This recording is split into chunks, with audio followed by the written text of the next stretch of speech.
Bonjour, donc une capsule pour présenter rapidement l'os maxillaire. Donc l'os maxillaire est un os qui est pair et symétrique, qui donc participe de façon importante à la face, et il s'articule avec tous les os de la face. Donc on lui distingue généralement 4 processus. Donc on verra tout à l'heure donc le processus ici frontal, vous avez le processus zygomatique qui est ici, vous avez le processus alvéolaire et vous avez le processus palatin, donc que l'on peut observer ici. Voilà, donc le processus palatin qui est ici. Voilà, donc en fait, et puis un corps. Alors le corps représente plusieurs faces, traditionnellement à décrire. Donc vous avez une face dite jugale, c'est une face jugale, comme joue. Donc sur cette face jugale, même ma foi, on peut décrire ici un bord infraorbitaire. On peut décrire une arcade alvéolaire qui est ici, une incisure donc nasale, l'épine nasale, donc qu'on peut bien distinguer ici, et puis des fosses. Alors c'est ce qu'on appelle ici la fosse incisive, pardon, et la fosse casine. Donc voilà pour cette face jugale. Alors sur la face infratemporale, donc alors pour rappel, vous avez ici la fosse temporale qui est ici, et ici l'os zygomatique. Donc si on masque un petit peu le zygomatique, eh bien on retrouve ici à cette structure qu'on appelle la face temporale, infratemporale, où on peut distinguer en fait deux structures, dont une importante qu'on appelle la tubérosité maxillaire, qui est à ce niveau-là, qui est un site d'insertion musculaire. Et habituellement on distingue, mais là on ne les voit pas, deux foramen, les foramen alvéolaires.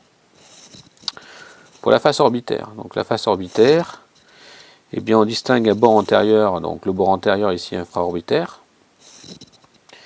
Et puis on a ici une structure qu'on appelle l'incisure lacrymale, puisque vous êtes juste à côté de l'os lacrymal. Donc l'incisure lacrymale qui est à ce niveau-là. Et puis il participe ici, on voit bien que à la grande, au foramen ou la fissure orbitaire inférieure. Donc la fissure orbitaire inférieure et la fissure orbitaire supérieure qui est ici. Donc la face nasale. Alors la face nasale, on va essayer de la voir un petit peu mieux. Alors on va essayer d'isoler cette face nasale.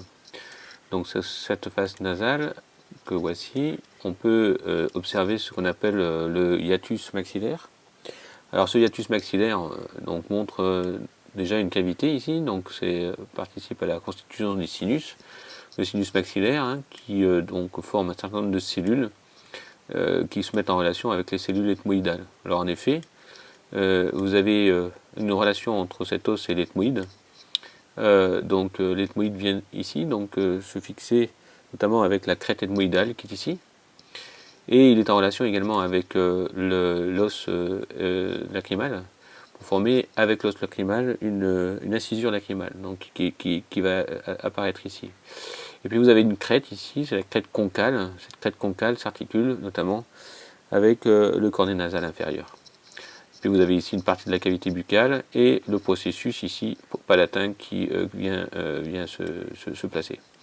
Alors si on replace un petit peu les choses dans son contexte, voilà, donc vous avez ici l'os maxillaire.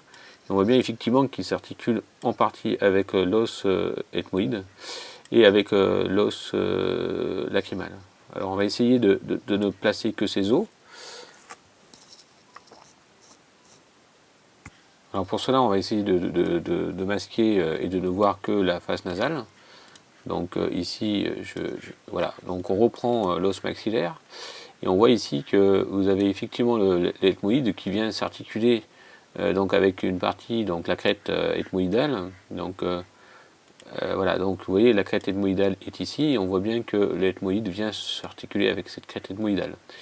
Donc de nouveau, alors si on enlève cette fois-ci l'ethmoïde, il ne nous reste plus qu'ici le lacrymal. Le lacrymal vient effectivement faire une incisure lacrymale avec l'os maxillaire. Et puis donc on peut le laisser. Et puis vous avez le cornet nasal inférieur qui vient effectivement s'articuler avec ici la crête concale. Donc on peut l'enlever.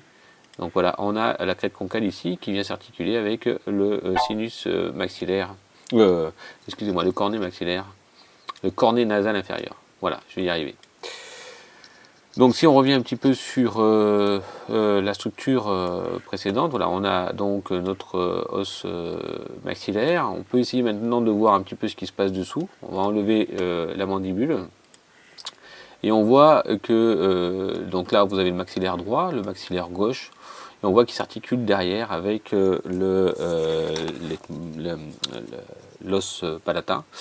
Et on peut distinguer sur cette face inférieure, d'abord ici le foramen incisif, et puis en arrière, alors certes il est au niveau de l'os palatin, on en reparlera, mais vous avez quand même sur cette vue inférieure, on peut apercevoir le foramen grand palatin.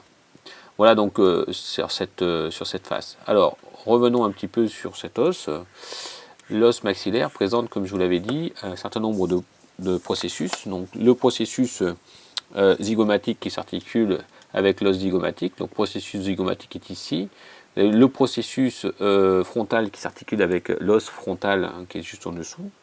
Et vous avez le processus alvéolaire qui est ici, dans cette grosse structure, qui présente un certain nombre de saillies, et ces saillies, c'est ce qu'on appelle les jugums alvéolaires. Les jugums alvéolaires. Voilà, donc il reste à décrire enfin, le processus palatin, dont on a un petit peu parlé. Le processus palatin permet de constitue une partie du palais osseux. Enfin, sur ce processus palatin, donc si on enlève ici le vomer, hein, donc on a effectivement une crête.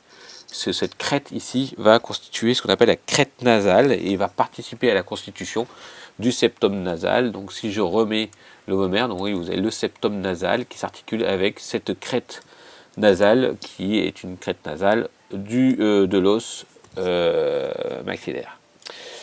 Voilà donc pour cet os maxillaire, os très important puisqu'il s'articule avec tous les os de la face. Voilà, bon courage.